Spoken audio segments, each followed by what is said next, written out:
আপনার জন্য কেমন সুবর্ণ একটা রাত্রি দিয়েছেন, শবে বরাতের রাত।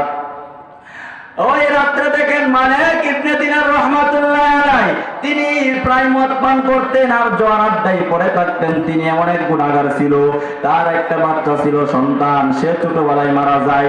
ওইদিকে সে একদিন মদ পান করে অজ্ঞান হয়ে পড়ে আছে, আর হঠাৎ করে স্বপ্নে দেখতেছে, সে দেখতেছে কিয়ামতের মাঠ কায়েম হয়ে গেছে, আর একটা সাপ তাকে দৌড়াচ্ছে, তাকে খেয়ে ফেলবে, ধরবে।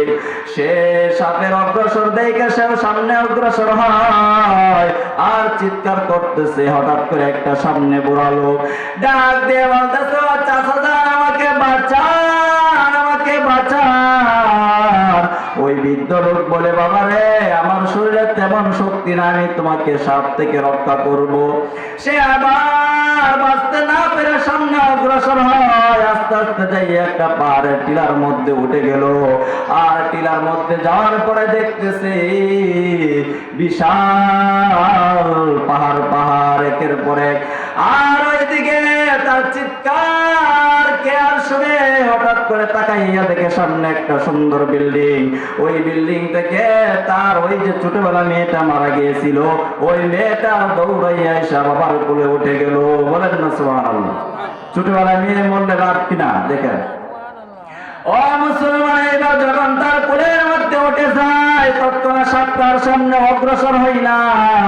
এবার বাবা ডাক দিয়ে বলতেছে, ও মা, তুমি কোত্থেকে এইভাবে দৌড়ায় আসলা? এবার মেয়েটা ডাক দিয়ে বলে, আব্বা, ছোটবেলা যে সমস্ত সন্তানেরা মারা যায় তারা ওই বিল্ডিং এর মধ্যে চলে যায়, আর এখানে আল্লাহ তাআলা আল্লাহর নবী ইব্রাহিম আলাইহিস সালাতু ওয়াস সালামের দ্বারা বাচ্চাদেরকে নিয়ে খেলাধুলার জন্য এখানে সুযোগ দিয়েছেন। বলেন না সুবহানাল্লাহ। একবার যে ওই বাচ্চারা ডাক দিয়ে বলতেছে, আব্বা জান, আমি আপনাকে একটা কথা বলি, আলাম ইয়ানিল্লাযীনা আমানু আন তাখশা কুলুবুহুম লিযিকরিল্লাহ। এখন কি সময় হয় না? আর কত সুদ ঘুষ খাইবা, আর কত জিনা ব্যভিচারী করবা, আর কত আব্বা জান মদ পান করবা, আর কত এইভাবে অন্যায় অত্যাচার করে জীবন যাপন কাটাইবা। এইবার যখন মেয়েটা নসিহত করে, ওই আল্লাহর বান্দা মালিক ইবনে দিনার ডাক দিয়ে বলতেছেন, ও মা, তোমাকে তো আমি ছোটবেলায় কোরআন শিক্ষা দেই নাই, তুমি এত সুন্দর করে কোরআন কোত্থেকে শিখলে?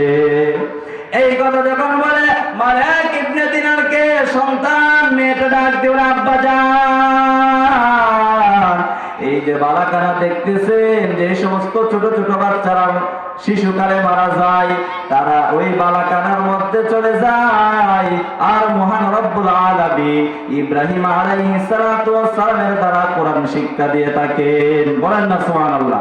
আজকে আমরা সন্তানদেরকে কোরআন শিক্ষা দেই না, অথচ তারা শিশুবেলা মারা গেলে তাদের কপাল ভালো, কারণ আমাদের জাতির পিতা ইব্রাহিম আলাইহিস সালাম তাদেরকে জান্নাতে কোরআন শিক্ষা দেয়। বলেন সুবহানাল্লাহ।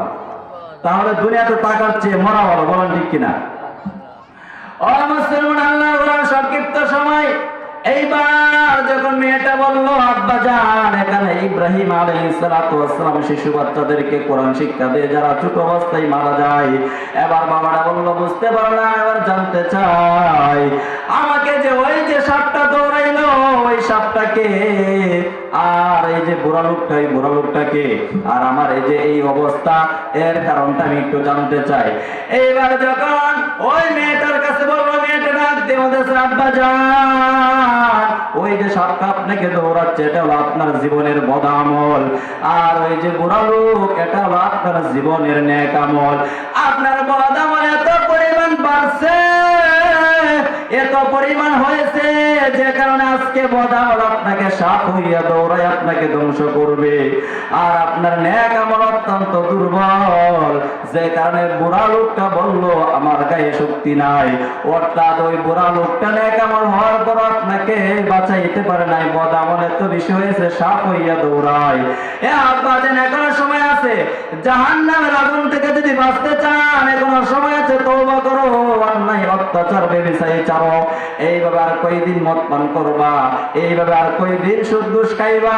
এই কথা যখন বলল মালিক ইবনে দিনার রাহমাতুল্লাহি আলাইহি, তিনি হঠাৎ করে তিনি ঘুম থেকে সজাগ হইয়া গেলেন। কি দেখলাম, আমি তো এরকম এক জাহান্নামের আসামি হয়ে গেলাম।